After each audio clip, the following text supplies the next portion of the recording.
Hello my dear friends, very good evening to all of you. आप सभी का online शिक्षण यूट्यूब चैनल पर बहुत बहुत स्वागत है। दोस्तों, डीएलएड थर्ड सेमेस्टर का आज बैक पेपर था 28 अप्रैल को।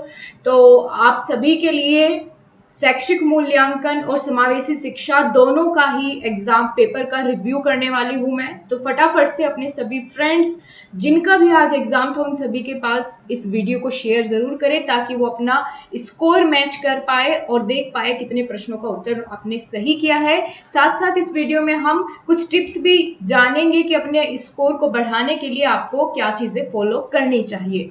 तो चलिए दोस्तों, बिना किसी देरी के शुरुआत करते हैं आज के शैक्षिक मूल्यांकन पेपर 1 का रिव्यू।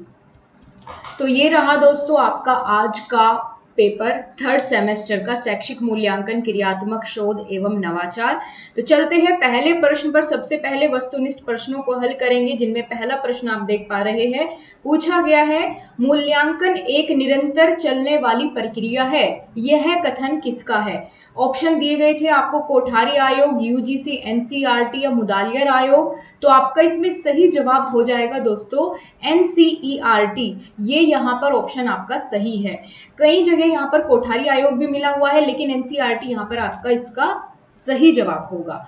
अगले क्वेश्चन पर चलेंगे दोस्तों। दूसरा प्रश्न आपको दिया गया है, शैक्षिक उद्देश्यों के अंग है। इनमें से शैक्षिक उद्देश्यों के अंग कौन कौन से हैं? बालक, समाज, विषय वस्तु या फिर उपयुक्त सभी? तो जल्दी से मैच करिए आप सभी। दोस्तों, यहाँ पर इस एग्जाम में आपके प्रीवियस पेपर से रिपीट एमसीक्यूज देखने को मिले हैं। ये क्वेश्चन आपका 2018 में भी पूछा गया था। तो यहाँ पर इसका सही जवाब है उपयुक्त सभी। ये सारे के सारे शैक्षिक उद्देश्यों के अंग होते हैं। मेरे ख्याल से आप सभी ने सही किया होगा। आगे बढ़ते हैं। अगला प्रश्न है, बौद्धिक योग्यता में बोध का अंग नहीं है।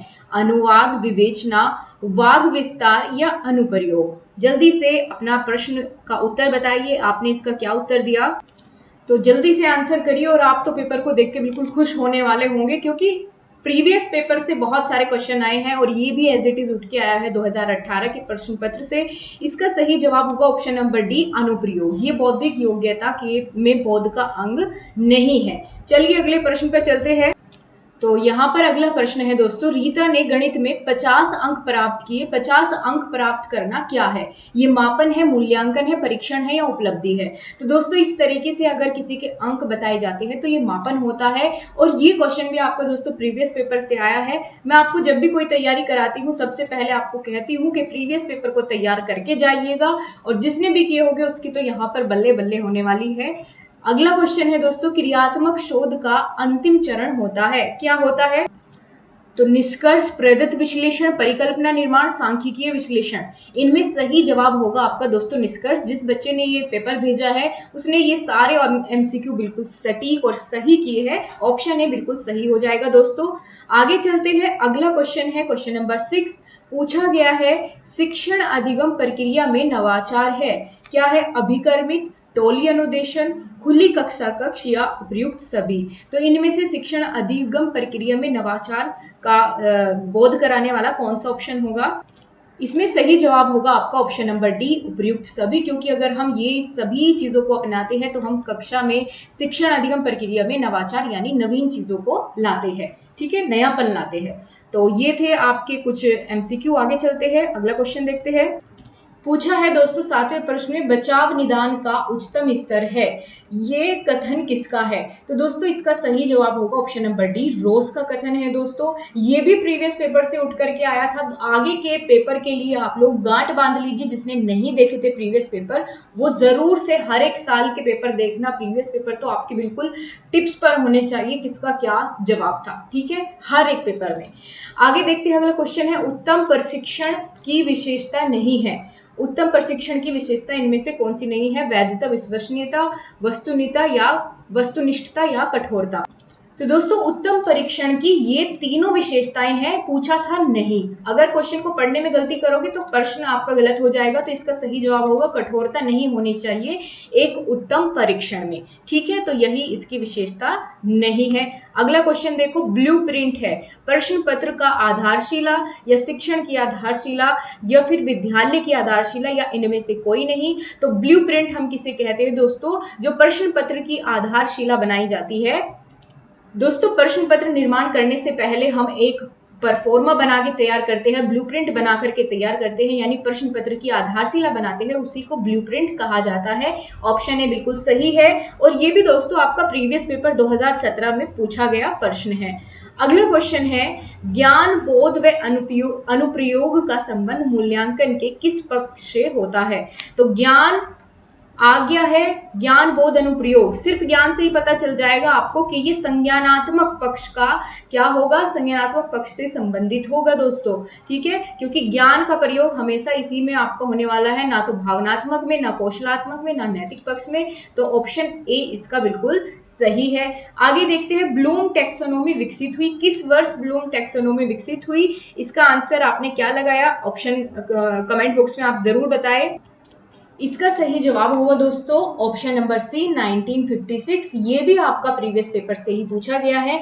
तो मेरे हिसाब से तो बहुत ही इजी आपका पेपर का पैटर्न रहा है। चलिए आगे देखते हैं 12वें नंबर का प्रश्न, मापन किसी निश्चित स्वीकृति नियमों के अनुसार वस्तुओं को अंक प्रदान करने की प्रक्रिया है। यह कथन निम्नलिखित में से किसका है? इसका सही जवाब है दोस्तों ऑप्शन नंबर बी। ये कथन है एस स्टीवेंस का। ठीक है, एस स्टीवेंस का ये कथन है। अब चलते हैं अगले प्रश्न पर। क्वेश्चन नंबर 13 पूछा है, मूल्यांकन प्रक्रिया को सामान्यतः कितने भागों में बांटा जाता है?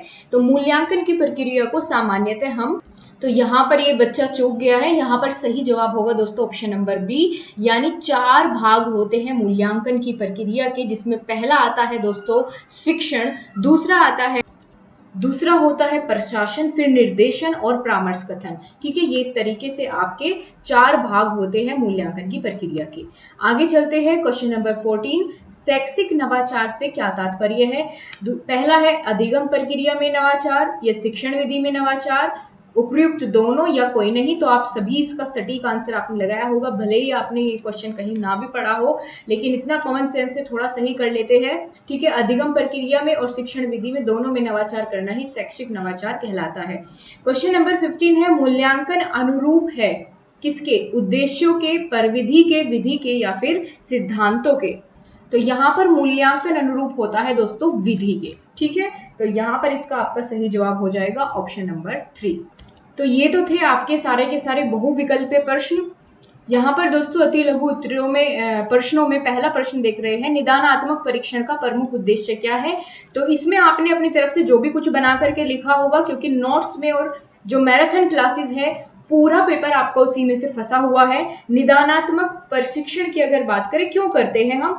तो किसी बच्चे की उपलब्धि में अगर कोई कमी आ रही है, किसी विषय में कम मार्क्स आ रहे हैं, उसका पता लगाने के लिए, उसकी उन कमियों को दूर करने के लिए, अर्थात उसमें सुधार लाने के लिए ये 2 इसके प्रमुख उद्देश्य हो सकते हैं। ठीक है, इसी प्रकार से अगला प्रश्न है उपचारात्मक प्रशिक्षण।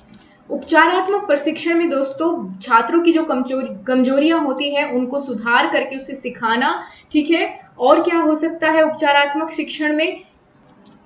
बच्चे के मार्ग में जो कठिनाइयां आ रही है किसी भी विषय वस्तु को सीखने में, उनका पता लगाकर उनको भी दूर करना। ठीक है, तो यहाँ पर तो सिर्फ पता लगाया जाता है निदानात्मक में, उपचारात्मक में उनका उपचार भी कठिनाइयों का करना होता है। सारे क्वेश्चन दोस्तों मैराथन क्लास में यहाँ पर आपके बिल्कुल फंसे हैं, और जिसने भी मैराथन को 2 से 3 बार देखा होगा उसके सामने पेपर हलवा था ये। आगे चलते हैं, क्रियात्मक शोध की 2 विशेषताएं बताइए। क्रियात्मक शोध की विशेषताएं पूछी है दोस्तों। क्रियात्मक शोध एक बहुत ही महत्वपूर्ण विधि होती है विद्यालय की कार्य प्रणाली में सुधार लाने के लिए, उसमें परिवर्तन लाने के लिए। ठीक है, इसके अलावा दोस्तों इसमें वैज्ञानिक रूप से अध्ययन करके उसमें सुधार और परिवर्तन किए जाते हैं, ये इसकी विशेषताएं होगी। परिकल्पना क्या है? परिकल्पना दोस्तों इंग्लिश में हम इसको हाइपोथेसिस कहते हैं, कि किसी भी कार्य को आपको जमीनी स्तर पर करने से पहले उसका एक रोड मैप तैयार कर लेना, यही परिकल्पना होती है कि किस काम को कैसे कैसे करना होता है। तो इस प्रकार से आपने इन सभी प्रश्नों के उत्तर दे ही दिए होंगे अपने अनुसार। ठीक है, तो ये सारे के सारे प्रश्नों को मैं एक बार पूरा नोट करके, ताकि आपको आगे अगर आपके बाद कोई बच्चा इस वीडियो को देखे तो सारे प्रश्नों के उत्तर याद रख पाएंगे। तो उस तरीके से मैं इसको आगे के अति लघु और लघु उत्तरों को इस प्रकार से आपके सामने वीडियो अपलोड कर दूंगी, ताकि आगे आने वाले स्टूडेंट्स इसको अच्छे से देख पाए। क्योंकि मैं ऐसे बोलूंगी तो आपको याद नहीं रहेगा और लिखने में समय लगेगा, तो मैं आपको प्रोवाइड कर दूंगी। हालांकि इसको अगर आपने मैराथन क्लासेस देखी होंगी तो आपको बिल्कुल क्लियर होगा। आगे आने वाले एग्जाम के लिए दोस्तों आपके लिए सबसे पहला टिप तो यही है कि आप किसी भी प्रश्न को खाली नहीं छोड़ेंगे, उसको अच्छे से आंसर करेंगे, हेडिंग्स बना करके लिखेंगे। ब्लैक और ब्लू स्केच पेन का आप यूज कर सकते हैं हेडिंग्स बनाने के लिए। इसके अलावा दोस्तों आपको करना क्या है, हर एक विषय की मैराथन को बहुत अच्छे से समझ के देखना है। आपको बहुत हेल्प मिलने वाली है सारे आगे आने वाले एग्जाम्स में भी। तो इस वीडियो को हम यहीं पर समाप्त करते हैं। फिर अभी थोड़ी देर बाद ही मैं आपको आपके सेकंड पेपर का सॉल्यूशन प्रोवाइड करने वाली हूँ, सभी एमसीक्यू प्रश्नों का। तो तब तक के लिए दोस्तों अपने सभी मित्रों को इस वीडियो को शेयर कर दीजिए और अगले पेपर के लिए तैयारी करने से पहले थोड़ा सा रेस्ट कर लीजिए। कल की आपका अवकाश भी है तो आप अच्छे से तैयारी भी कर पाएंगे।